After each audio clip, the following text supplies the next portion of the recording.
Okay, I'm good. Okay, I'm going to reconvene the City Council special meeting for February 27th. Mr. City Attorney, was there anything to report from our closed session? No, nothing to report tonight, Mr. Mayor. Okay, I'm going to adjourn our special meeting and call to order the regular City Council meeting for February 27th, 2024. Would you please call the roll? Councilmembers Shalom Cherla, I'm here. Rodriguez. Here. Roba. Here. Aquino. Here. And Kozlowski. Also here. And if everybody will join me for the Pledge of Allegiance. All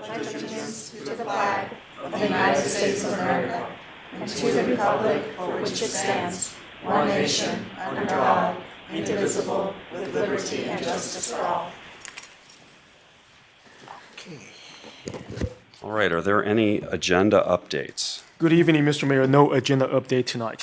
Fantastic. All right, well, we have two scheduled presentations. Okay, so the first item under the scheduled presentations tonight is item number 1 for Sacramento Regional Transit presentation on proposed Folsom bus route changes.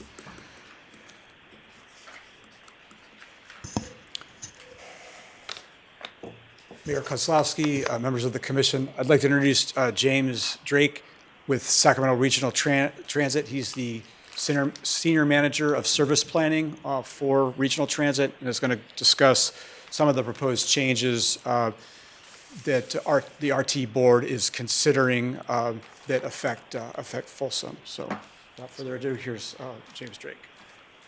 Thank you, Desmond. And good evening, members of the council. Long time no see. James Drake, Senior Manager of Service Planning with SAC RT. Thank you for the opportunity to speak a little bit tonight about our upcoming service changes. On March 11th, the SAC RT board will be taking up a proposal to make major changes both to light rail and almost a dozen bus routes. And we don't ordinarily come out to Folsom for presentations like this, but I'm here tonight because this particular round of changes does include some pretty major changes for Folsom, which you can find in your agenda packet and which I'll be going over shortly. Before I do, I want to note all of these changes are out right now for 30-day public review, which ends this Friday, March 1st. And the full report can be found on our website, sacrt.com. So what are the proposed changes? First and foremost, the report includes our official operating plan for 15-minute frequency on light rail here in Folsom, which you can find starting on page 12 of your packet. Under the new plan, trains will run every 15 minutes to and from Folsom during the day on weekdays. Weekend light rail service will remain every 30 minutes for now, but we will be adding some morning trips to and from Folsom on the weekdays or the weekends. Currently, the first Saturday train from Folsom starts at 7:30 a.m. and on Sundays, that first train from Folsom isn't until 10 a.m. Under the new plan, those trains will all start at 7 a.m. and go every half hour. That'll be weekends and holidays.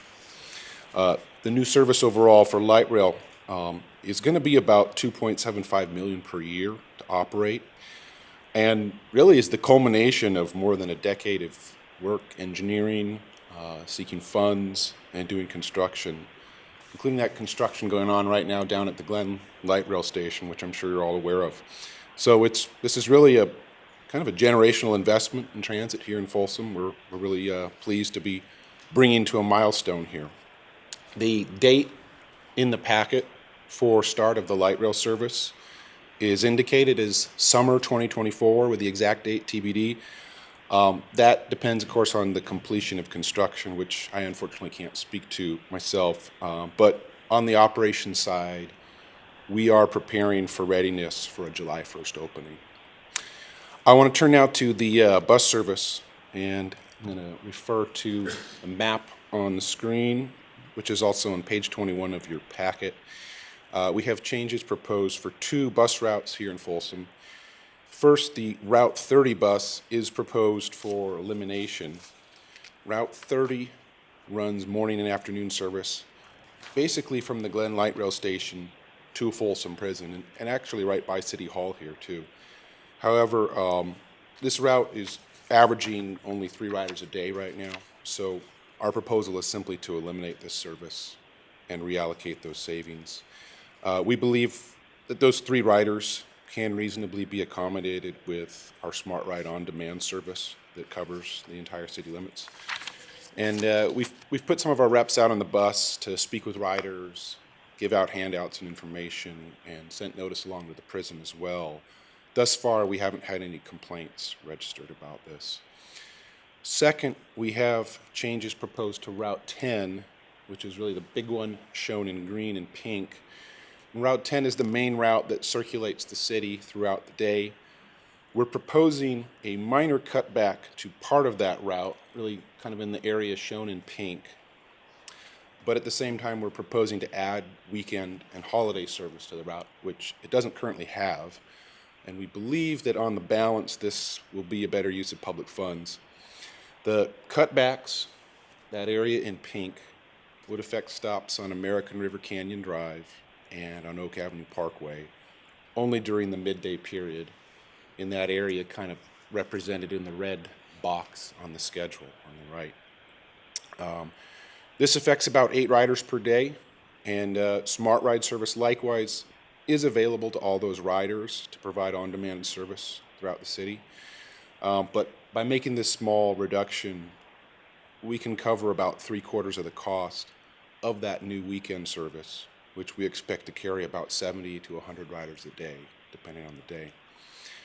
So we did put some of our staff on Route 10 as well, likewise to hand out information, speak with riders, try to get the word out. We did hear a complaint or two about the stops that would go away, but we have also heard a great deal of excitement about the addition of that weekend service, both from our customers and from our longtime drivers on that route. In addition to going out and riding the buses, we've had A-frame signs at our light rail stations and at Folsom Lake College stop. We've had brochures on our entire fleet of buses and trains, email and social media posts, trying to publicize these changes. So I'd like to thank you guys, once again, just for the opportunity to come here and speak and continue to spread that word. Like I said, the comment period closes this Friday, March 1st. Of course, we also take comments at our board meeting, which will be March 11th. I'll go back to that title slide. My name and contact info is here. I did notice, and this is entirely my fault, I think that URL should be sacrt.com/2024 service rather than changes. But sacrt.com itself will take you to our full report either way. And at that point, I'd be happy to take any questions. Thank you, James. Council members, any questions on this one? Relatively straightforward. Anything? So it's a straightforward. I know you're already saying for those 3 people, 6 people, smart RT.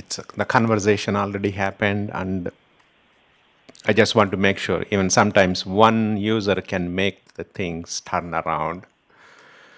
Yeah, I mean, Smart Ride is not always a solution for everyone at all times. Yeah. So, we do expect that of those 8 riders who are affected, there may be some that choose, some may have a car available to them. Okay. And they opt to take the bus now. They may drive, park and ride at a light rail station.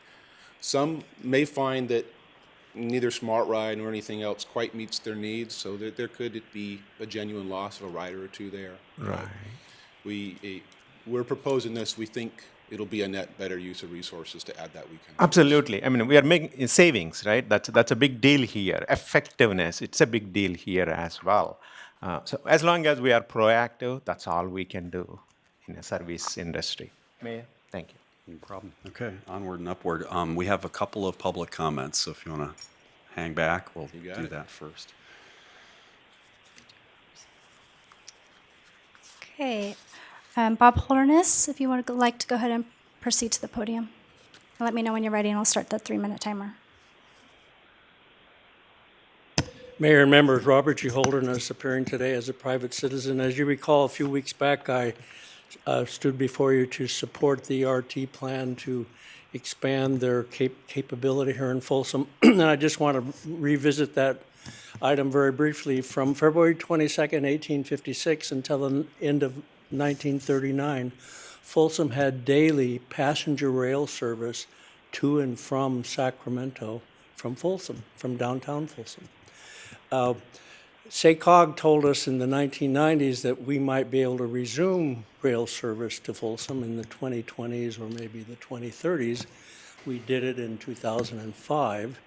Now you are expanding with RT, you are expanding the service to double tracking, which will make it more attractive to those people who live near a light rail station and work near a light rail station in our city of Folsom. In addition, you have, by previous activity, opened the door for intense urban development near the light rail stations that currently exist at Glen Drive and at Iron Point Road. Those developments, which will undoubtedly occur in the future, will enhance the ability of people to use public transportation and relieve pressure from Highway 50, which is a constrained freeway. By that I mean nobody's adding more lanes to Highway 50, but every day we add more cars. So I want to laud you and RT for leadership on this point and looking forward to the next iteration. Thank you. Thank you. All right, are there any other public comments? So we do have somebody online. The caller online, can you hear me? Yes, I can. I am Margie Donovan. I am a resident of the city of Folsom. And I apologize, I missed the whole presentation. I was at urgent care, but I do have a question. How will this impact paratransit service, if it will at all? I think the answer, Ms. Donovan, is that it won't affect it at all, but I'm going to let James Drake from RT confirm that.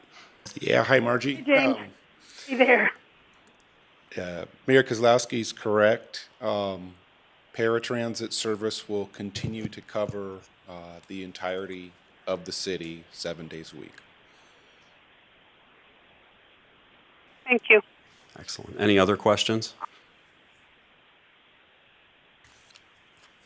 All right. Any other public comment from anybody in the audience? Fantastic. This is... Ask one Yeah. request. Not exactly having to do with this presentation, but because you have the ridership numbers that you quoted, I assume because of the busing that's happening, I think from Glen Station to the historic district because of the double tracking, are those, you're keeping track of the people, the number of people that get on the bus? Is that information that you can give to us? I actually had an inquiry earlier tonight about that, and I can't field that tonight, but I have put in a request with our ridership folks. Perfect. Because it's kind of a special case. You know, Yeah. all of our automated stuff isn't working like it normally does, but I'll find what we can about capacity, capacity utilization, ridership, and send that your way. Okay, thank you. Excellent. All right. Thank you for the presentation. It was excellent. And I will echo Mr. Holderness. The headline here is that the Gold Line will be 15-minute service, which is superb. And meaning every 15 minutes, not that it will take 15 minutes to get it to any particular place. All right. Great. Thank you. Thank you. All right. Please call the next item. Okay, the next item under scheduled presentations, item number 2, a presentation by the Public Works Department regarding fleet conversion to electric vehicles. What do you need, 18 months? That'd be a nice start. Good evening, Mr. Mayor, members of council. I'm Mark Rakovan, your Public Works Director. With me this evening, I have your General Services Manager, Marie McKeith, and your Fleet Manager, Scotty Bohr. I'd like to believe I can keep this presentation as tight and concise as Mr. Drake just did, but I'm not going to fool you. This one's got a lot of information in it. So the topic this evening is fleet conversion to electric vehicles. So back in September of 2020, Governor Newsom signed an executive order that set 3 goals in place for trying to combat carbon, fossil fuels getting into the atmosphere. First off, that 100% of light-duty vehicles, new light-duty vehicles sold in California would be zero emission by 2035. that 100% of medium and heavy-duty vehicles, so we're talking a 3/4 ton pickup or larger, would be zero emission by 2045. And then 100% of off-road vehicle and equipment would be zero emission by 2035. And this is equipment that is operation, not new sales. As you would imagine, our fleet of about 450 vehicles will be severely impacted by these regulations. For example, just looking at the off-road equipment, we have about 20 pieces of off-road equipment that were originally purchased for about $1.3 million. It would cost us about $4.5 million to replace those with ZEV versions. Most of the presentation you're going to see this evening is courtesy of David Worthington. He's the fleet manager for Santa Clara County. Very informative presentation. So basically, I just pirated it from him because I thought it didn't require a whole lot of editing on our behalf. One thing I did, though, this was a slide he had buried at the end of his presentation. I thought it was important to bring it up front that while I'm addressing you, my city council, this evening, the audience is much broader. It involves almost every department in the city of Folsom, certainly anyone that operates fleet vehicles, human resources, procurement. It's all up there on the slide. This is an extensive policy change. It is a major shift in how we're going to manage and replace our fleet over time. So the primary focus is ACF, the Advanced Clean Fleets Regulation, which was approved in 2023. This is the one that states that 100% of sales will be ZEVs. Right now, the industry is focusing on drayage fleets. These are the fleets that move goods from to and from, like the ports, the rail yards, things of that sort. They're also actively working on high priority fleets, which are transit and delivery vehicles, so like your Amazon delivery trucks, your UPS delivery trucks, so on and so forth. These are high priority fleets that the trucking industry is already actively manufacturing and selling vehicles of that type. The last square in this puzzle are the state and local fleets. These are vehicles of course, that our fleet would be made up of. The good news is a lot of those vehicles don't even exist yet. They have not been designed, have not worked their way into the manufacturing process yet. But they will, and we will be required to incorporate them into our fleet. The companion to ACF is the Advanced Clean Trucks Regulation, ACT, which this one's geared more towards the trucking industry, the manufacturers of trucks, and essentially regulating them towards stepping up the number of ZEVs that they're manufacturing and making available on the market year over year. This one does not directly impact the city of Folsom or our fleet operations, other than there was a report that we were required to submit in 2022, and we have checked that box. We've already completed and submitted that report. Was it a report of what we own, basically? Or Essentially, more yeah. detailed than that? I could probably have Scotty address that, but I think you're right. Vital in that statistics about each essentially, vehicle. yeah, it was just establishing the baseline for Got it. for all the fleets that throughout the state that are going to have to comply with this. Let's see. We'll talk about this one. So local government requirements. So there are two options for phasing in these ZEVs into our fleet. The first is done on the basis of not only the gross vehicle weight rating, but it's a percentage phase in. So by 2024 to 2026, 50% of the vehicles that meet these criteria will need 50% of those purchases will need to be ZEVs, and by 2027, 100% of those purchases will have to be ZEVs. There is an optional phase-in, as you can see on the right side of the slide, that is based off of certain vehicle types and percentages over the years. We are not advising that the city of Folsom fleet follow the optional phase-in. We feel like there's more flexibility for us following the standard phase-in approach. We can keep our existing fleet vehicles for as long as they're operable, which isn't really our model. We actually prefer, in a world where we didn't have to comply with this regulation, we would try to sell vehicles before they become a high maintenance burden, while they still have, significant resale value.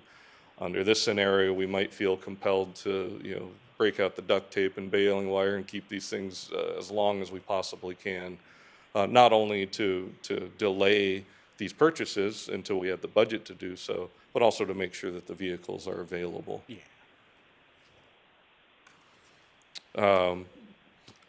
ACF defines zero-emission vehicles. Of course, most of these are types that you would expect.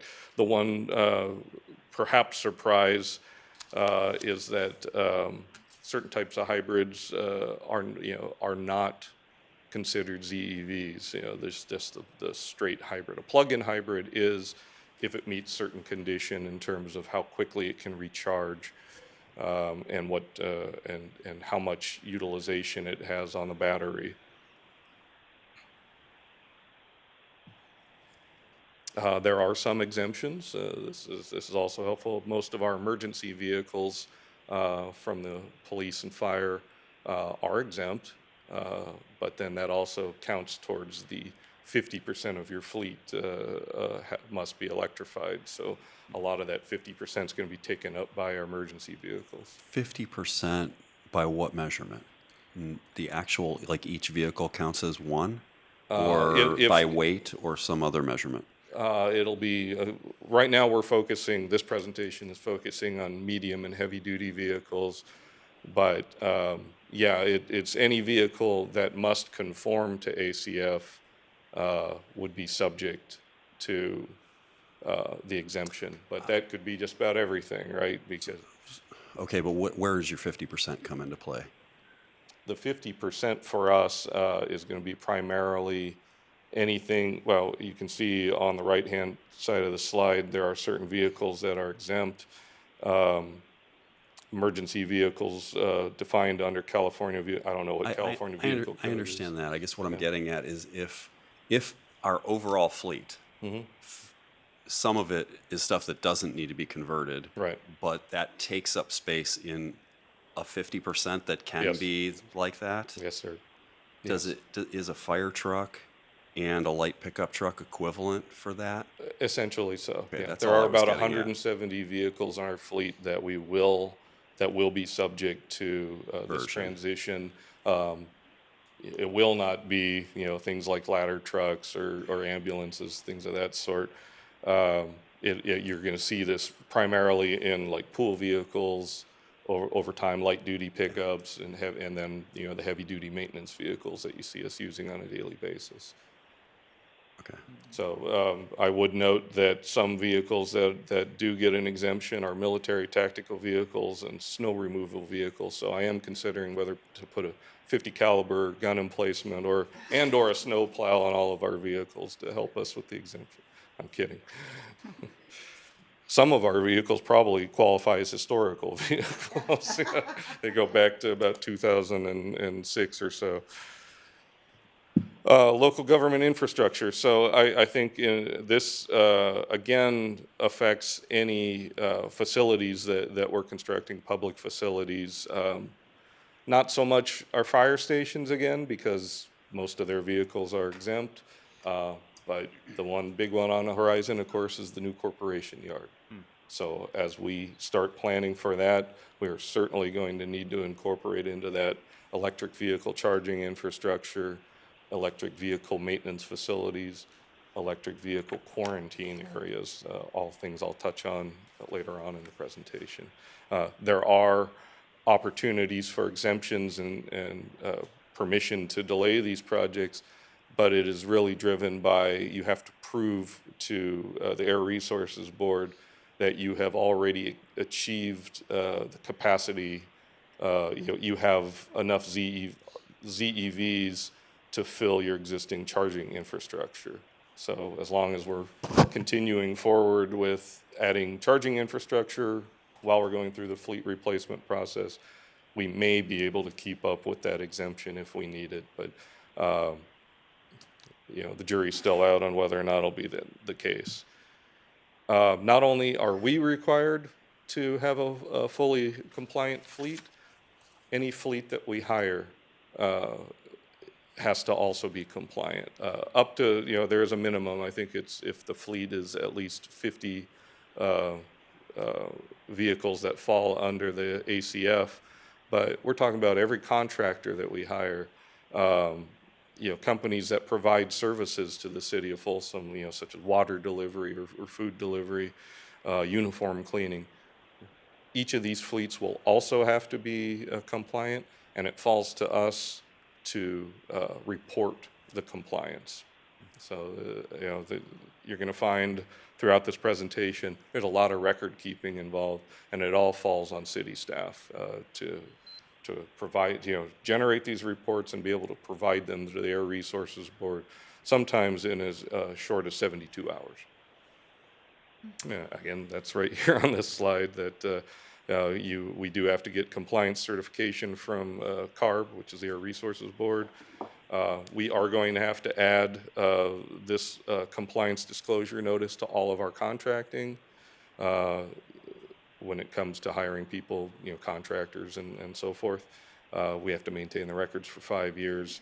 And as I mentioned, if CARB requests a report, we do have to provide it either electronically or by paper within 72 hours. Mark, does that mean that then it limits our ability to contract with certain organizations that then could potentially have higher costs to do the service? It could potentially limit us, because if there's someone that conceivably could deliver a project for a more competitive amount, but their fleet is not compliant, we can't work with them. If someone has a compliant fleet, chances are they are absorbing significant cost, and they're probably going to pass that on in the construction cost. So assuming that everyone who's submitting a proposal to the city does have a compliant fleet, even our lowest responsive bid will probably go up. Yeah. So that quasi-scope 2 thing, reporting on what vendors have in their fleets, when does that take place? When's the requirement for that? I think we are already in that right now? reporting window. Do we use just a regular pre-qualification process for vendors? Like they have to pre-qualify with the city before they can bid on work, for instance? Because that seems like something that would be a no-brainer to add to that process, so that they have to do that reporting ahead of time. One other challenge that we face is that we don't have centralized procurement. Every department that is letting contracts does it on their own.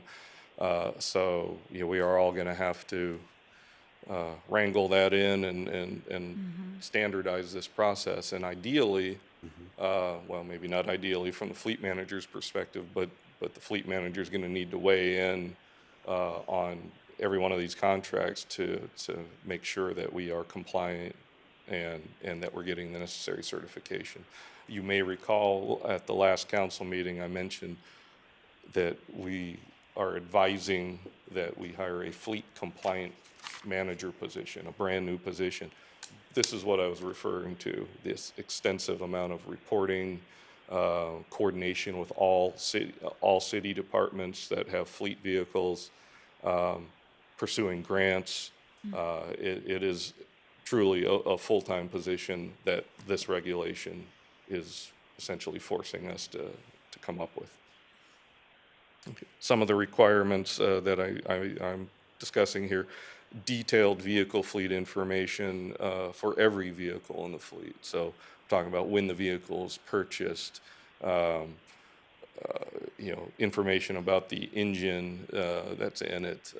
Obviously, all the telematics that can come out of the vehicle itself, any changes in its status.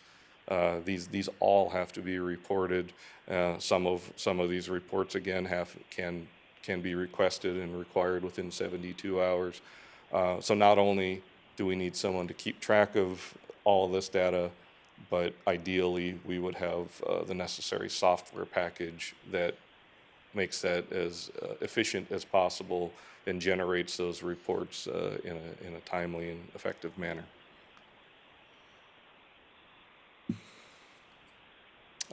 There are other reporting requirements if we add or remove a vehicle from the fleet.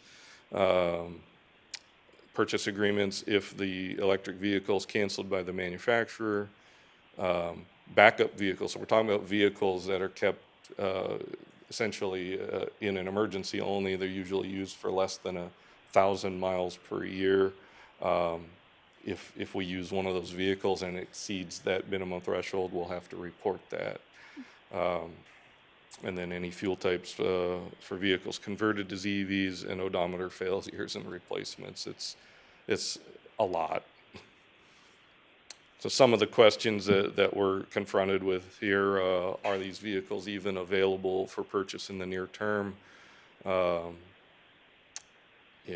Charging infrastructure in place. I mentioned again last month that every city facility that is a home base for a maintenance vehicle that is subject to ACF will probably need to have charging infrastructure in place, and that is not currently in our budget.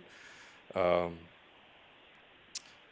the regional electric grid handle this? I think the answer is probably no. That seems to be the consensus from SMUD and PG&E. Nearest dealerships, are they 10 miles away or 500 miles away? ACF doesn't care. If there's a vehicle available in the state of California, sometimes even if it's outside the state of California, and we need that vehicle, we have to go get it. And the same thing applies if the warranty, repair, or the nearest dealership that can repair those vehicles, they might not be within the city of Folsom or reasonable distance away. We will still have to take advantage of that. What are the dealerships we work with for some of the more specialized vehicles? Like, is there a fire truck dealer within Metro Sacramento?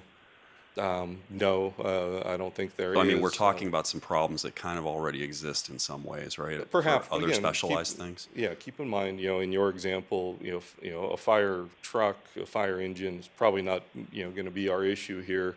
But say like a F-350, heavy-duty work truck, if that thing goes down, sure, and if we don't have the capacity to repair it, then we're looking for a Ford dealership who does have the training, facility, and capacity to repair it for us, and that could be significant downtime. Okay.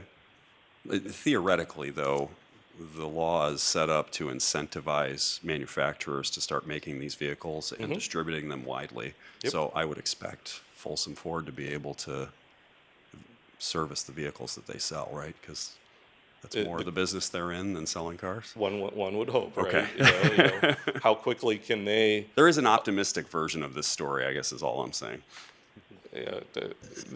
You could be optimistic about it. I for one, have yet to reach that point. But you're right. Folsom Lake Ford, in this example, could uptrain their staff or upsize their staff. Are there people out there in the industry that are prepared to do essentially high voltage electric vehicle repair? If the industry is keeping up, then maybe we're in good shape. But I think there's going to be a little bit of lag. So I think during this transition period, we are going to probably see some service delivery issues trying to get our vehicles repaired. Okay. And to that point, do we have the staff that are prepared to do this? We don't right now. that's something that we are going to have to train up our staff. It's going to lead to, new job descriptions and requirements for future hires. So again, I touched on this earlier, the upper part of the slide. These are the type of vehicles that the manufacturers are currently delivering. Your drayage fleets, which are your semis, transit vehicles, and then your shorter, smaller delivery vehicles. The stuff on the bottom, which are the things that make up our heavy-duty fleet, are forecast to be available in about 2 more years. Upfitting. So, it's one thing to be able to obtain, again, maybe the electric version of a heavy-duty pickup truck, but one of the first things we do is we outfit that vehicle with, a light bar, maybe a lift, any number of attachments to make that vehicle functional for us. The question will be, can we make those changes to these vehicles? I mean, will the electric system on that vehicle handle the load, the electric load of all this new hardware? Where do you drill into the vehicle to add these new elements without damaging the electrical system? Some of the batteries are such that if you disconnect the battery, does it essentially turn the vehicle into like a brick? Like if you take the battery out of a cell phone and it puts it in brick mode, where you can't even move the vehicle because it's locked up. These are challenges that we're going to have to face and train our staff in how to handle that, when we're maintaining a vehicle or responding to an emergency. The batteries themselves are an issue in that, backwards compatibility is a concern. On the lower left side of the screen, you'll see that the cost of a battery replacement in 2012 was about $44,000. 2022, it was up to $82,000. And that's just to replace the battery.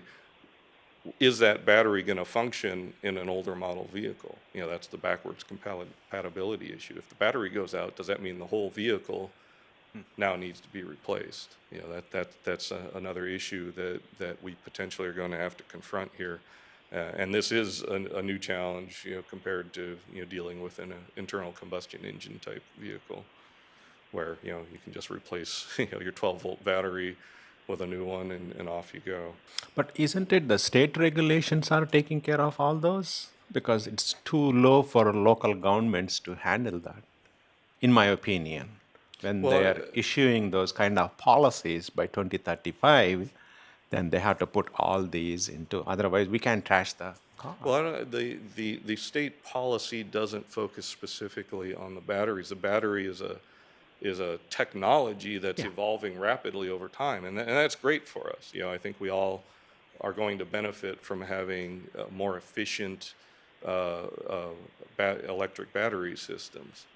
But the concern is that if a battery goes out in an older model vehicle, will that same model of battery be available for us to replace it? Or are we going to have to look for a newer version, and will there be the backward compatibility?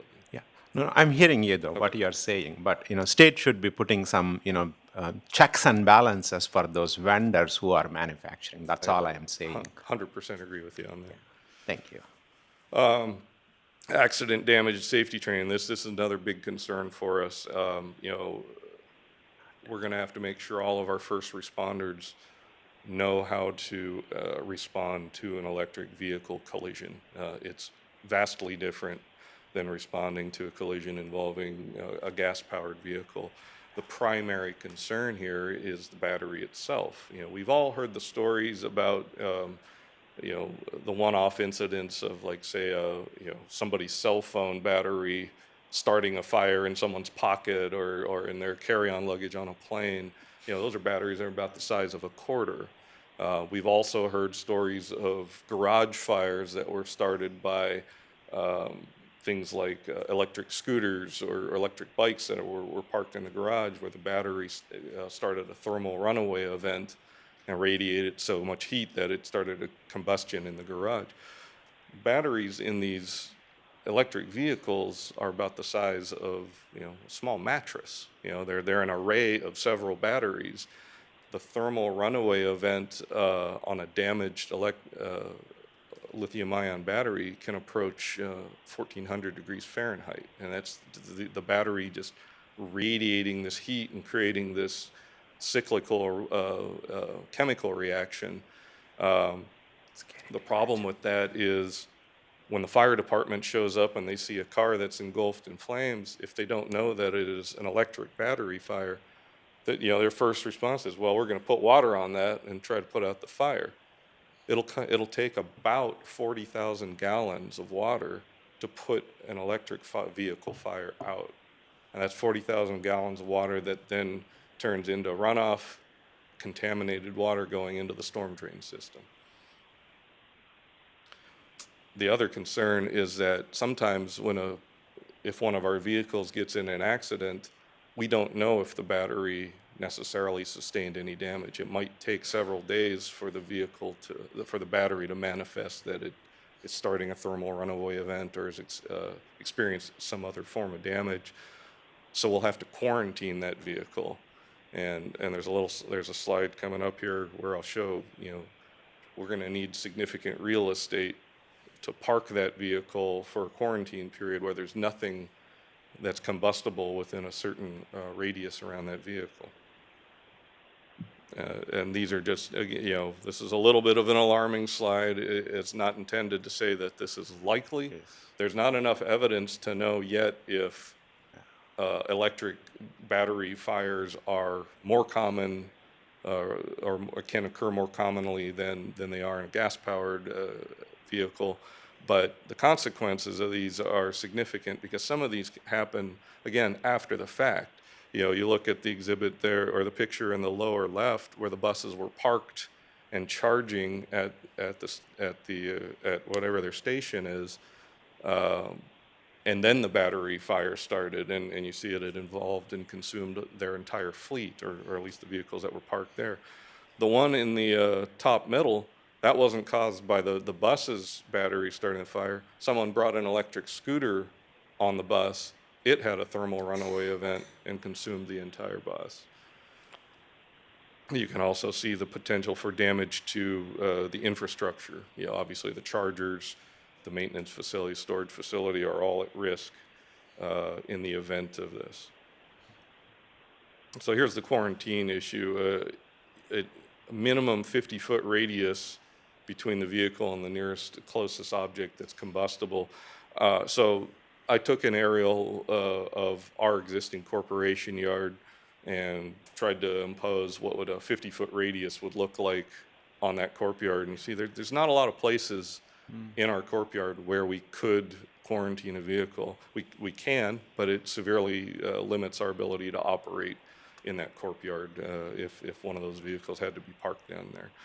There are pieces of equipment that can be brought out to an accident, that red box you see there, where you can pull the damaged vehicle that's involved in a fire into this containment unit to try to contain the fire and limit the damage. But again, that's a piece of equipment that we'd have to purchase. It'd have to be deployed from wherever it's stored out to the accident. And then are you filling that thing with water to try to contain the accident? Again, what do you do with all that contaminated water? These are all questions that not only are we trying to answer, but every other agency in the state of California is trying to figure out how to deal with this. Some of our operational challenges, we do have some people who take their city vehicles home. That commute mileage uses up some of the battery. Are they expected to charge at home? Can they bill the city for that electricity use? And then what risk does the city assume if there's an EV fire at the employee's home caused by the city vehicle? Electrical interruptions, grid interruptions are a problem because they can cause all of the charging infrastructure to reset. If that happens, very similar to what we just experienced a couple weeks ago where our corp yard lost power for about a half a day. We were on the verge of saying that we weren't going to be able to fuel our solid waste collection fleet because our diesel fuel system requires electricity. If we're going to have an electric waste collection fleet or an electric maintenance fleet, that's a lot of chargers that could all go down at once, and either our fleet isn't going to be ready to serve the next day, or someone's going to have to come in and reset all of the chargers in order to get our fleet ready for the next day. And do we have a backup plan if there are extended power outages? So, the maintenance facility, I think I mentioned a couple weeks ago, OSHA requires a 10-foot clear bubble around an electric vehicle that is in for maintenance. So that means nothing that can cause arcing within a 10-foot radius, 360 degrees around the vehicle. We do not have that space in our current maintenance facility down. If I know a couple of you have been down to the Corp Yard, you've probably seen our fleet shop. It is not going to be compliant. So either that means we're going to have to build a facility that is compliant, or we're going to have to be finding someone who can do maintenance on our vehicles and just live with the downtime while that vehicle is off-site being repaired. This is an interesting slide. 50 Class 8 trucks is essentially the size of our waste collection fleet. So if we go with a ZEV garbage truck fleet, that's the equivalent of powering the Empire State Building for one night, or about 3,100 to 6,700 homes, so about the size of Folsom Ranch. And we have actually about 3 times that many vehicles that are going to need to be powered. We have about 170 vehicles that are subject to ACF of different sizes and battery configurations. So we'll be a little over the 1 Empire State Building, possibly close to 2 Empire State Buildings worth of power that we're going to need to provide to charge our fleet on a nightly basis. Homing in here on the end here, operational challenges for training. I touched on this. We are going to have to really step up our training for our first responders, for our fleet maintenance, anybody who's using an electric vehicle in the course of their daily business. Mr. Worthington, when he gave this presentation, said what he's advising his staff, if they get in an automobile accident in an electric vehicle, the first thing they do is unbuckle their seatbelt. Second thing they do, roll down their window. The third thing is get about 200 feet away from the car in case it does start a thermal runaway. You have to roll down the windows because otherwise the cabin can become pressurized and it can ignite and explode. And so rolling down the windows at least minimizes the likelihood of things flying and causing additional damage. So again, I think the point of that is just developing standard operating procedures for your staff to know that they're driving something that's a little bit different than a standard vehicle that they've grown up with. We are going to have to not only increase training, but we're going to have to change some of our job classifications. This is high voltage electricity that our fleet maintenance staff would be working with. And then capital and budgetary cost, as it stands today, this industry, ZEV trucks are costing anywhere up to 5 times more than a conventional vehicle. So the replacement cost is going to be considerable for us, not to mention the charging infrastructure, and then all the other vehicles that are going to be, and equipment that's going to be necessary and have to be replaced to comply with the governor's mandate. We've talked about a facilities position to maintain and repair and oversee the charging infrastructure, grants management. There are grants out there, and I have a slide coming up that'll highlight some of those, but we still need staff time to prepare those grants and administer them. We talked about fleet classifications, compliance. Again, if every department that has to comply with ACF, it would be ideal if there was a single point of contact at the city that could help them to ensure compliance and standardize our procurement process. Funding sources. So here's a few examples, and I know Vice Mayor Aquino pointed us towards a CARB grant that is currently available. We are going to be going after that. There are several others on this list that we have taken advantage of. You may recall in 2022, we obtained a grant to pursue 2 electric waste collection vehicles. We have not received those yet. I think it's coming any time. Apparently they are on their way to us, but we're approaching 2 years for just getting 2 electric waste collection vehicles. And we're currently working on installing the charging infrastructure at the courtyard. So some strategies that we need to consider here. We do have to comply to avoid enforcement. The State of California Air Resources Board has moved very quickly to establish a regulatory and enforcement framework. We are already in the window to start complying with that. We don't know what the cost will be, other than it will be in the millions. We will try to offset that with as much as possible with grant funding, but it's certainly going to come out of our budget to some extent. There are going to be human resources issues for us to deal with to make sure that our staff are trained and safe and know how to operate this equipment.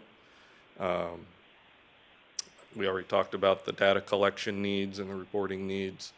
One of the things that I think we need to seriously think about is downsizing our fleet. We have a lot of vehicles in this fleet that some of the departments, including my own, keep around just in case we need it. And those vehicles sit there and they languish and they deteriorate. And then there's still a maintenance problem for us, because if someone has to come out and reinflate the tires, jump the battery, any number of things, fuel the vehicle up. I think it's time for us to really seriously consider assessing those vehicles and getting them out of our fleet and just creating a set of pool vehicles that are available citywide on an as-needed basis. And believe it or not, that is the end of my presentation. And again, Marie, Scotty, and I are all available to answer any additional questions you might have. And I do appreciate your time during this your attention during this presentation.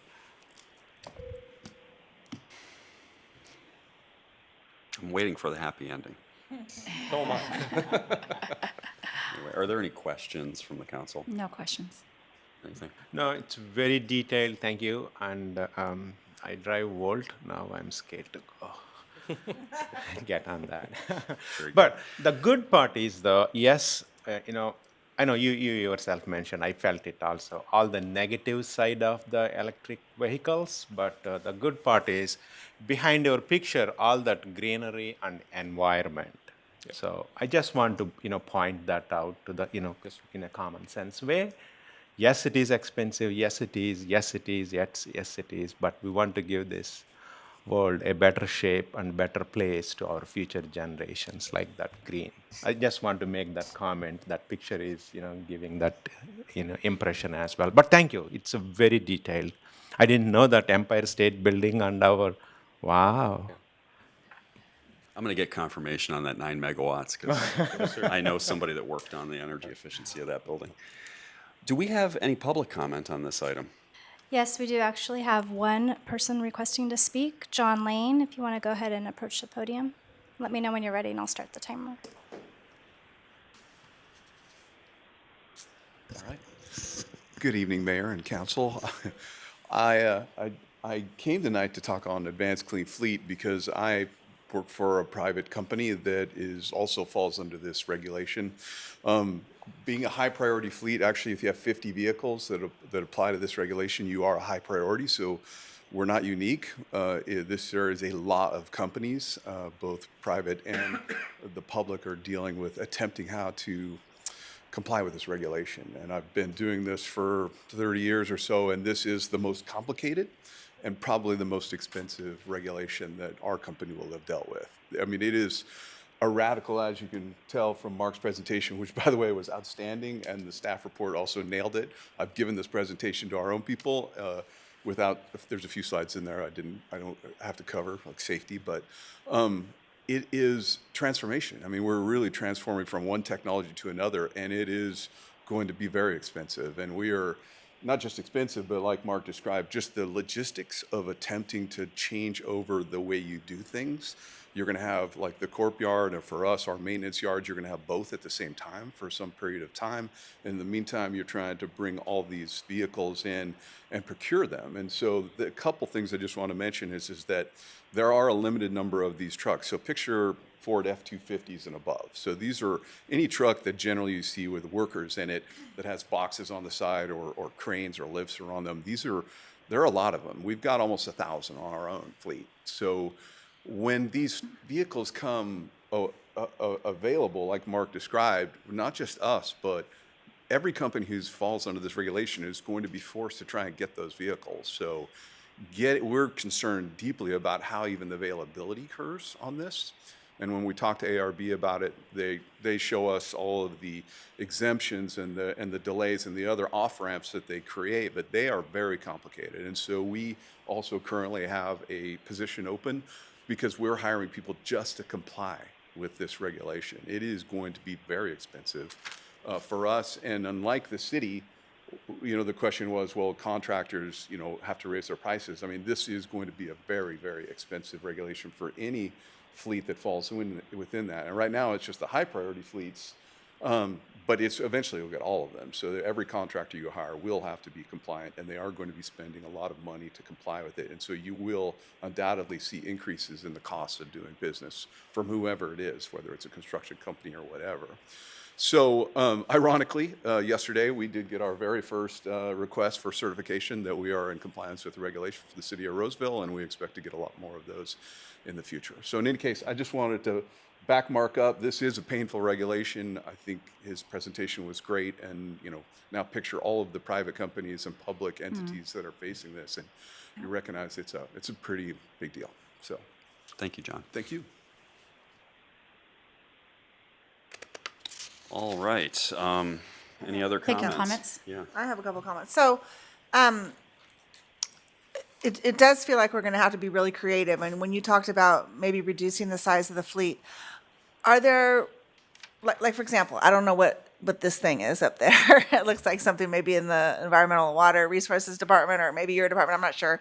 But how often is something like that used? Is there an opportunity, let's say, for the city of Folsom and the city of Citrus Heights to go in jointly on some piece of equipment like that does not get used daily? Maybe it gets used a couple times a week, a few times a month or whatever, just because this is so costly. And the other thing that I was thinking about is when you talk about how our current corp yard is not equipped to do some of these things.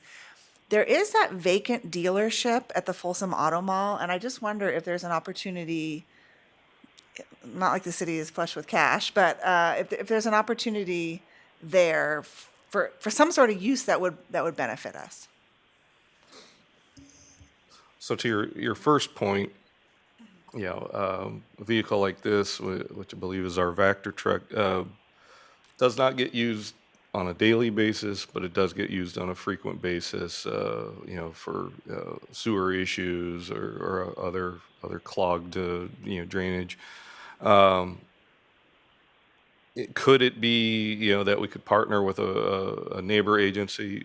We absolutely could, but we do run the risk that the vehicle's not available when we need it. So, like in this case, this wouldn't be the type of vehicle that I would advise doing that. But there probably are, things like, flatbeds or other types of, light construction equipment that we don't use on a regular basis. where we could consider getting into a shared use agreement with some of our, not only with fellow municipalities, but maybe even with some of the utility providers. Say, for example, like a bucket truck that we use for going up and servicing a traffic signal. You know, if we don't use those on a regular basis, SMUD, for example, has an extensive fleet of those. And if there's a capacity for partnering with them to get a bucket truck when we need it, an electric version of a bucket truck, you know, that's certainly the type of creativity that I think we are going to have to explore. Just to your second point, I think it's a great idea for us to find a facility for us to lease and improve, not only for electric vehicle maintenance, but just to give us more capacity for fleet maintenance.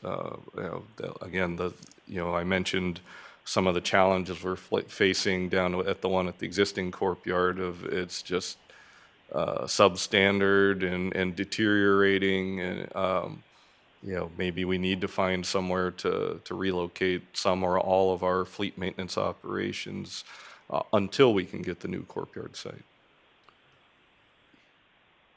I have a comment. Are you done, Councilmember McKinnon? So I think for me, it's just really disheartening that our utility companies, are clear that we're not going to be ready in 2035 yet. We are, 11 years away. It's very costly for cities. And I just wish that they would have a realistic timeline to roll this out so that we don't, it doesn't make it so much harder to be able to run a city under some really strenuous times, because, our budget issues are no different from what other cities are going to encounter, and the state of California. So I doubt the state of California is going to meet the requirements that are made, just because they have budgetary issues that are incredibly compromised, making it very difficult for cities like us to be able to roll it out. So, yeah, I don't know if legislators are, or if there are watchdogs that are really painting a more realistic picture to cities like ours that it's just very expensive, and the private industry as well, that just the impact that it has. So that's just my comment. That was it. I'm not sure that SMUD is publicly saying that they can't supply enough electricity for this conversion. I think they're, just to defend them a little bit, I think they're a little bit more optimistic, but they recognize that it is a massive challenge, and they don't know exactly how they're going to get there, but they've been an extremely good partner for everybody in Sacramento County up until this point. I think they're the creative agency that probably can pull their part of it off. PG&E, we'll see. Any other comments? Anything? You guys good? All right, let's move on. Thank you very much, Mark. Business from the floor. This is the part of the meeting where the public can comment on anything that's not already on the agenda. Do we have any requests to speak? Yes, we do have one request to speak under this item tonight, and Barbara Leary, if you want to go ahead and approach the podium, and let me know when you're ready, and I'll start the timer.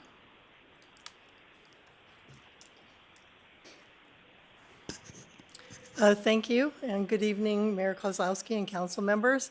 Barbara Leary, 32-year resident of Folsom, former Parks Commissioner and former Planning Commissioner.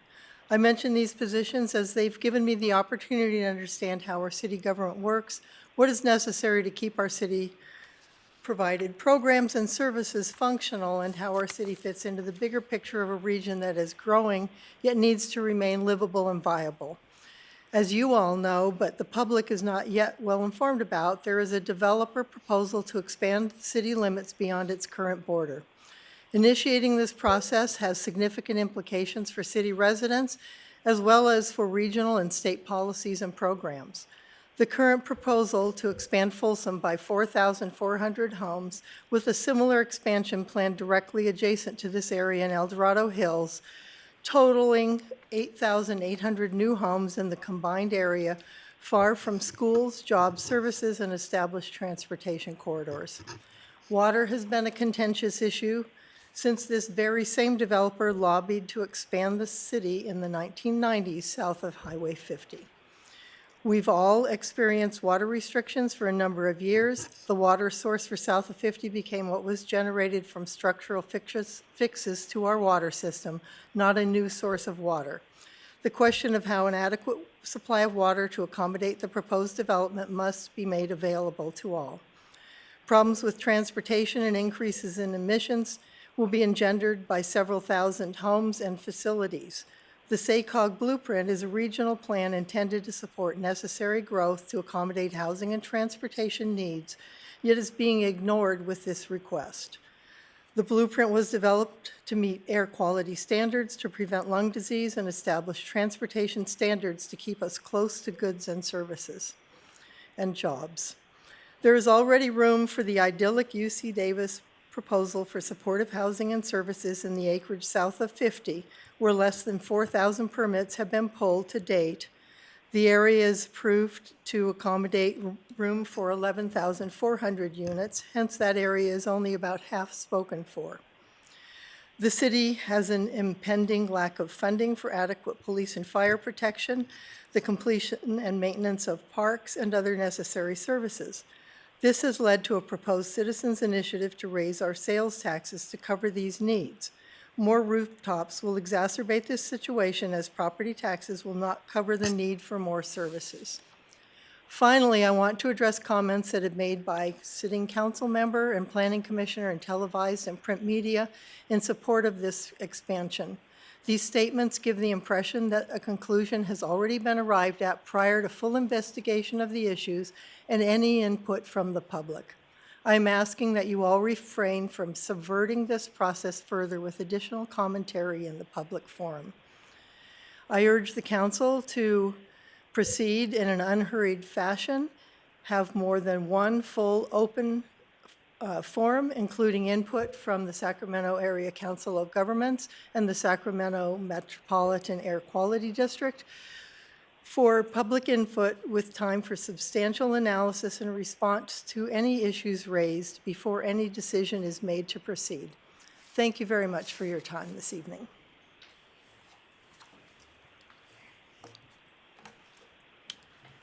All right, we are on to our consent calendar. Is there anything that anybody would like to pull for discussion? Mayor? Yes. So we do have somebody online that is requesting to pull item number 4 and item number 7 under this item. I will do that for them. I'll go ahead and move items 3, 5, 6, 8 through 12. I second.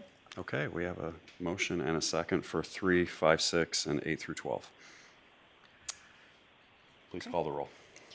Council members Chalem-Cherla, Yes. Rodriguez. Yes. Roba. Yes. Aquino. Yes. And Kozlowski. Yes, and then why don't we take up item number 4. Okay, item number 4, resolution number 11168, a resolution authorizing the city manager to execute a program supplement agreement with Caltrans for the roundabout policy and feasibility study project number and federal project number as stated on the agenda. Caller, could you hear me? Yes, I can hear you. Thank you. Hi, this is Margie Donovan and Mayor Kozlowski and city council members and city staff. I would like to address the issue of roundabouts in general as far as pedestrians with disabilities and specifically blind and low vision. There is currently no language in the MUTCD regarding accessible standards for roundabouts. However, there has been proposed language. There are documents of best practice patterns, and I hope that if the city is serious about installing roundabouts, we will follow these best practice patterns. Thank you. Madam City Manager, could you just clarify what the feasibility study is that's mentioned here for the public? I'm going to ask Mark to respond. Thank you. Yeah, so item 4 is simply to execute a companion program supplement agreement for the funding for the roundabout feasibility study. So that won't really directly involve anything having to do with the MUTCD, the design, or ADA compliance. Item 7, which we're about to discuss, is the feasibility study, where we're going to assess several intersections around the city to determine if roundabouts are feasible.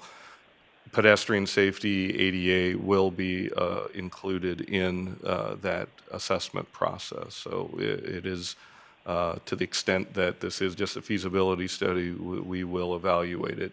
But we are nowhere near the design phase or certainly into the construction phase for any roundabout yet. But that would certainly be the time when, if there are steps that we need to take to maximize pedestrian and ADA safety, it would be during the design and construction phase. So rather than establishing policies on those things, we deal with them on individual projects? Well, we will be establishing policy through this feasibility study, but it'll be more of a policy for determining when a roundabout will be feasible, how it will be feasible in relation to traffic signalization. We're not going to adopt any policies that are contrary or excessive to state and federal guidelines. But to Margie's point, MUTCD does not have language in there yet That specifically addresses that to condition. specifically address this issue. Okay, very good. Council, any other questions about item number 4?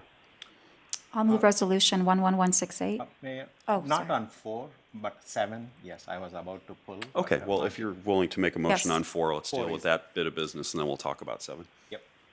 I'll second. Okay, we have a motion and a second on item, resolution 116. 8. Would you please call the roll?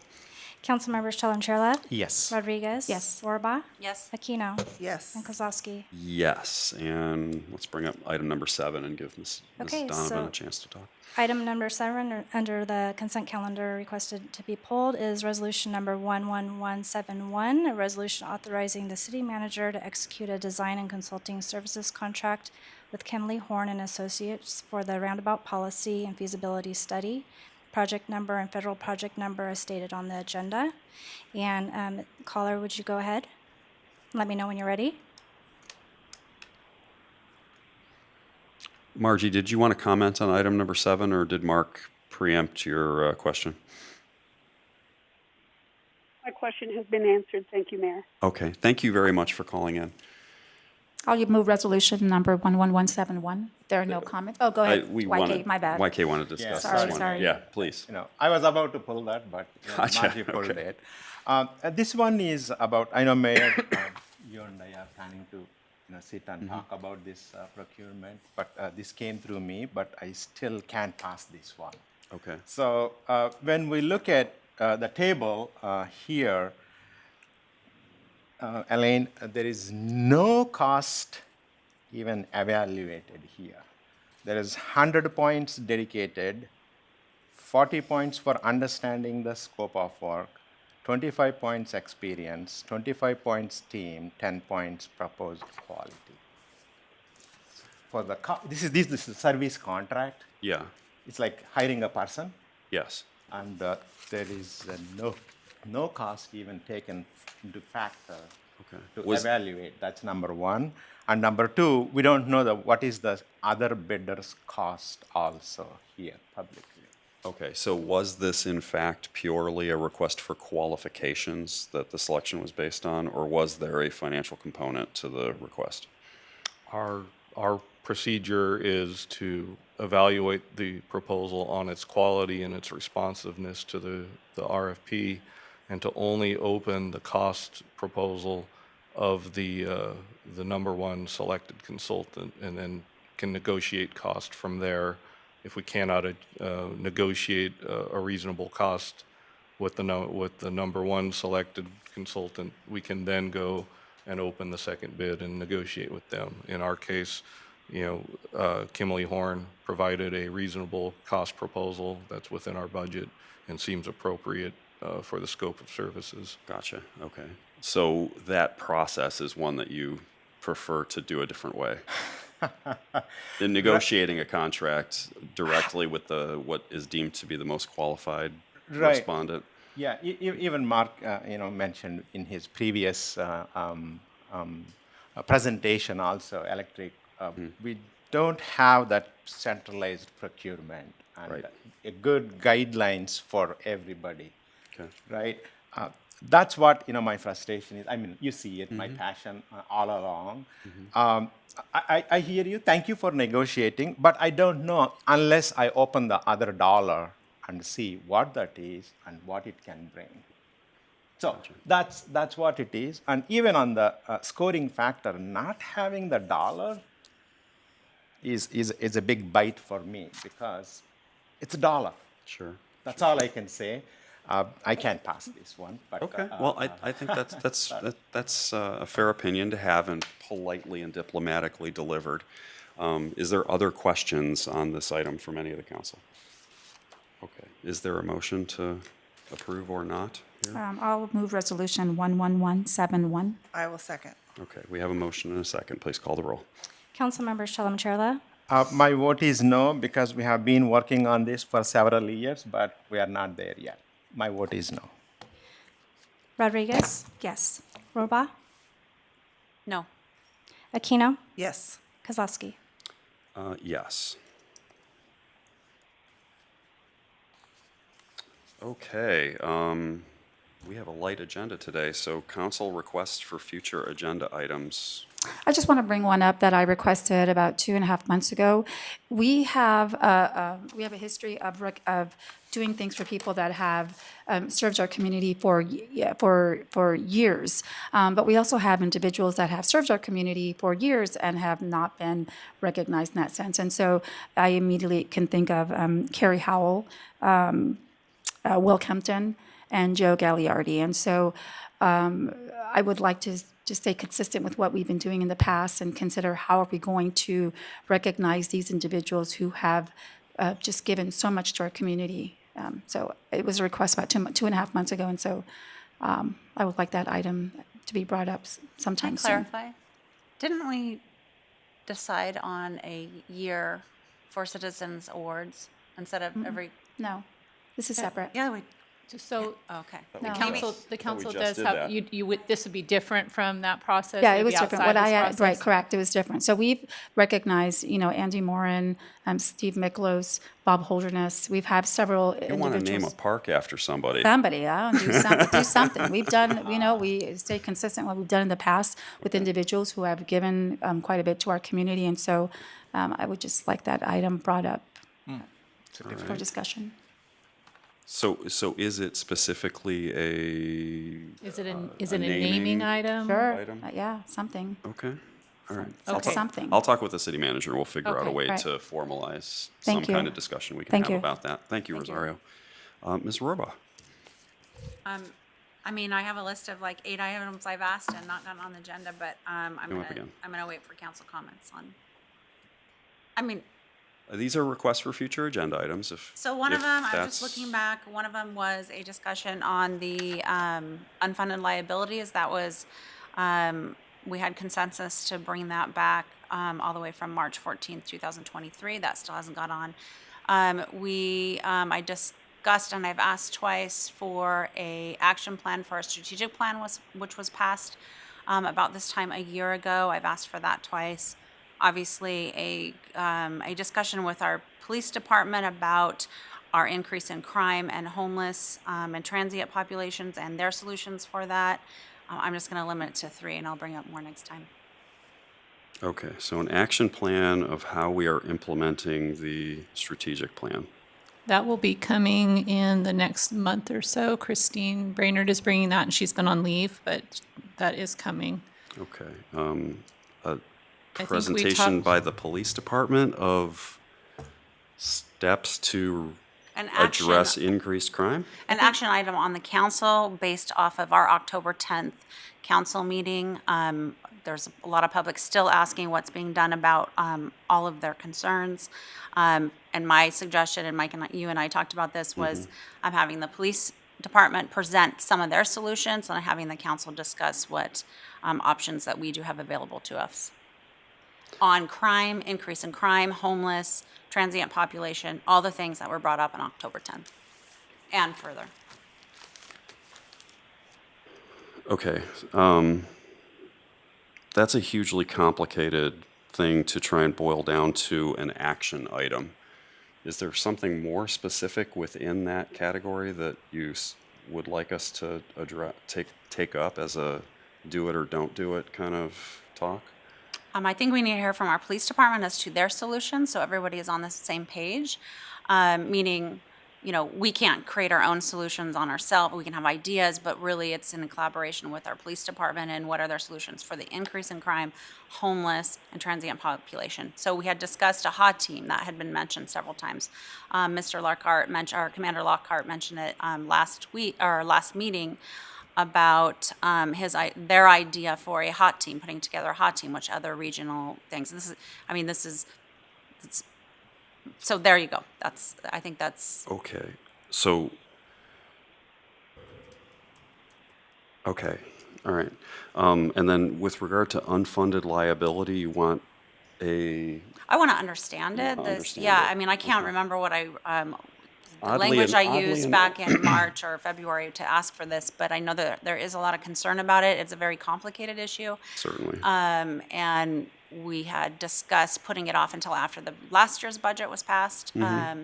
So it's I think part of your here later. request was also, how are we going to catch up on payments?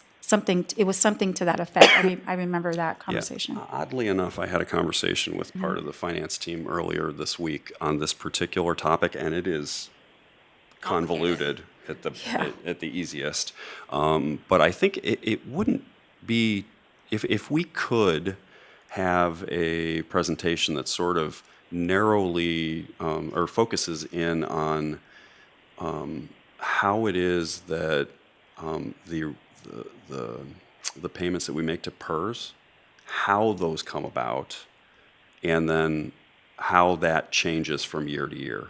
Because there's variability to it that we don't have any control over, and it would be worthwhile for everybody to understand that, first of all.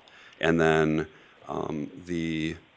there's an element of it, I guess, in my estimation, based on what I know, that it's a bit like owing money on a mortgage. There's not a gigantic incentive to pay your mortgage off if your interest rate is low. And that is relatively the case, relatively so. It's not exactly the same, but it's kind of that. And there's some percentage that that different cities, I think, reach for at different levels to continue to fund it at a certain percentage. So to wrap our heads around that and understand. And then what are we doing right now? And I keep hearing we're behind, but I don't know if that's true because I haven't heard from the staff. So. Sure. Well, it's probably not a terrible idea to have a workshop on that. I think we actually had early on, maybe 4 years ago, we had a discussion about that. So it predates several of our council members. Wouldn't hurt to bring that one back sometime soon. All right. Very good. Thank you, Mike. Thank you, Anna. Or Mayor. Mike is fine. Totally fine. Mr. Chalmtrailer. No, I don't have any new items. Okay, excellent. You're busy right now?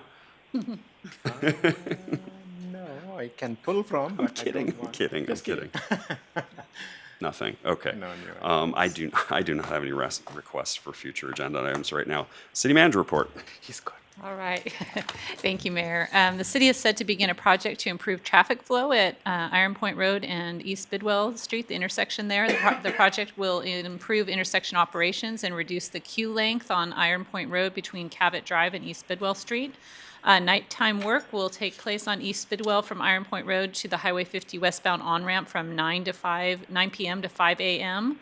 The Highway 50 westbound ramp may be partially or fully closed during this time, and vehicles will be detoured from Iron Point Road to Prairie City Road to access to the Highway 50 on-ramp.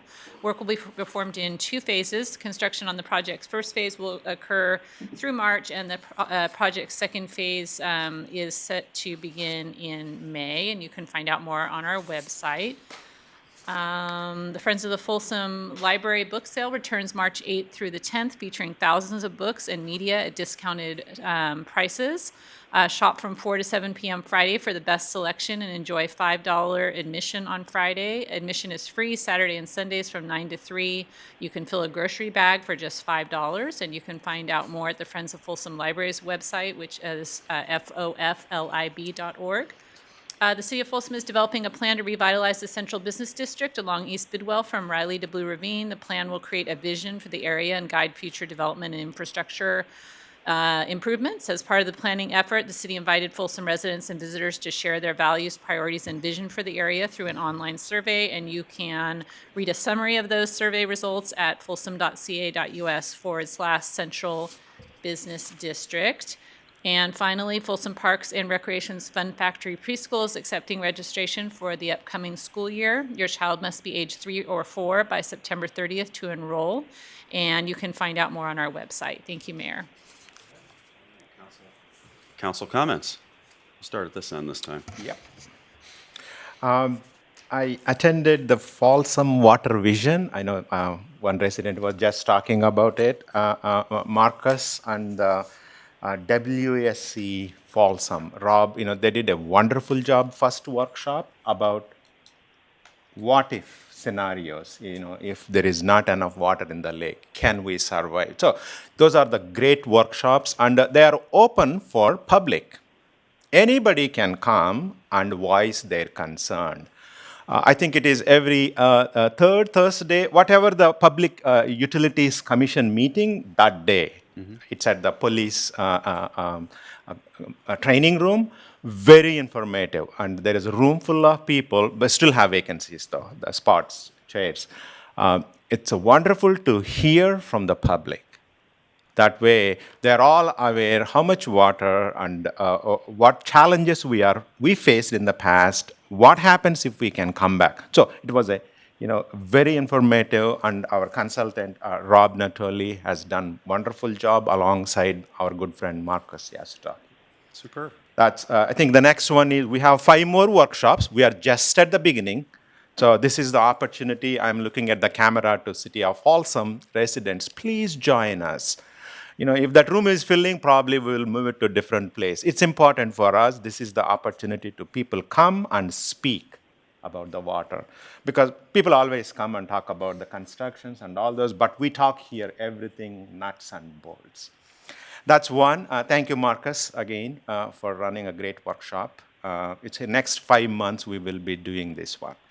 And I got an opportunity to join our fire department organized CERT Volunteers Appreciation event. Oh my God.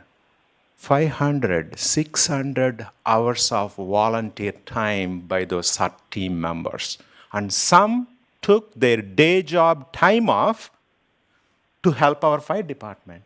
So many dedicated people. Chief, thank you again for appreciating them. That's a wonderful thing to do. And the last one, Elaine, this is more for our city attorney and both of you. I was driving to city council meeting this evening, and my eye peeked into the Folsom, the big digital billboard, and they have a vote March 5th. A big advertisement there. I don't know whether it is legally allowed or not. We do have some contracts, 10% of the display time in several billboards. I don't know what it is, but we are reminding the people, cast your vote, voice your opinion. I don't know what is that legal matters. So if there is an opportunity, please put those ads on ours, if there is a room right now. We've got to encourage citizens to vote. That's all, and again, thank you. I have no report. Councilmember Rohrbaugh.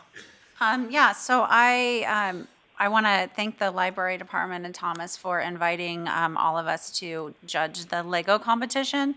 I'm sure everybody in this room went to see them, but I was overwhelmed. They were all so good. I know Sarah and Mike also picked out honorable mention, and I mean the talent and the insight and the look into their brains and how they function was just amazing. So I just want to thank the city for having that program, but also inviting us to be a judge of some sort. So, and then I also want to recognize one of our residents, Marina Gable. She's a bus driver for Folsom Cordova Unified School District. And something happened on February 14th. She noticed after she was done driving her route, she had pulled over, apparently like she does often, and checks on her kids and stuff before she takes the bus back takes a break, and before she gets on the road and takes the bus back. And in that moment, a 9-year-old boy knocked on the door, and so she tried to engage with him, but he was frantic and was running all over, and literally running. So she kind of watched him go, and then she realized that there was something off, and so she decided to follow with the bus. And he was running really fast. But at one point, he darted back in front of the bus. So she stopped, pulled over again, got out, and tried to engage him again. And she noticed from her experience on a special ed bus that he wasn't responding like he basically was a nonverbal autistic runner. And as she tried to engage with him and ask, "Are you lost? Are you looking for your mom?" Whatever. He was barefoot as well. He took off again, and again nonverbal. So she started following him again, lost track, and then found another parent who was on an app that had already noticed the problem as well, and they started using this WhatsApp. And so that woman then, after about a minute, they saw someone who was like bawling and crying, and obviously it was the mom. And so they engaged with her. So all three worked together to help find this kid. And this app with these neighborhoods in Folsom Ranch were able to, people had seen him on their Ring doorbells, all the doorbells. And so they were able to find him and track him, and they had split up. So the mom was pretty upset when she called me to talk to me about it and tell me what a good deed Marina Gable had done. But this kid is very, very quick and doesn't understand the danger of dogs, doesn't understand the danger of pools, doesn't understand the danger of just not even knocking on a door, but walking in someone's home. It all kind of closed down in about 10 minutes, but the entire neighborhood got involved. There was about 10 to 15 cars driving around looking for him. And it's just without her action, I mean, he could have gotten out of that neighborhood just as fast as, he got away from Marina's eyes. So I'm just very grateful that we have people that work for our school district like this, but also people in our community that are willing to put everything down, everything aside, lock their own kids in their house to go look for this young boy. And so it was just a really great solution. And I know that someone from the police department reached out to me to reach out to the mom on the services they have for someone like this. So it just a good feel story. Luckily, it turned out okay. And just credit to Marina Gable, one of our great bus drivers. Outstanding. Awesome. Thank you very much. So as we enter the budget season, there are a lot of people who are just very engaged, and I hope that all of those people who are out there and verbalizing comments on social media and other avenues become a part of the process over the next few months. And so I just encourage those to really bring your voice and bring your thoughts and ideas of what, of our, during just our whole budget process. And that's it. Excellent. Nothing? Okay. All right. I've got a few things. We had our, I mentioned that I saw the gentleman from RT recently because I saw him like 24 hours ago. Our RT meeting, the director gave sort of a summary wrap-up of what happened in 2023, and a couple of big headlines.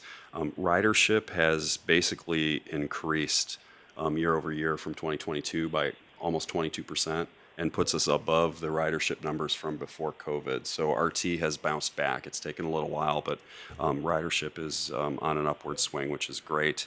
And 25% of the riders of RT are students now. So the student ridership program is really showing dividends, and my daughter is one of them who takes the light rail out to Sac City College. RT secured $160 million in funding for different infrastructure projects during 2023, which is spectacular. And they are about to enter into a study for a hydrogen fueling courtyard of sorts for RT to use for its bus fleet. So much like what we were discussing earlier, zero emission can mean different things. So RT is looking very closely at potentially using all hydrogen buses because electric buses, there's all the challenges we discussed this earlier tonight. So anyway, that's what's going on at RT. I did want to just point out a couple of things I got to do on Saturday, which were great fun. I started my day having a discussion with the residents of Regency down in the south of 50 area, and a couple of them are here tonight. Thank you for inviting me to that. Very interesting because a significant number of the residents of that area, that's the Toll Brothers development along White Rock at East Bidwell, have transplanted themselves from other parts of Folsom to there, and then a lot of the rest of the residents have moved from all parts of California and the West.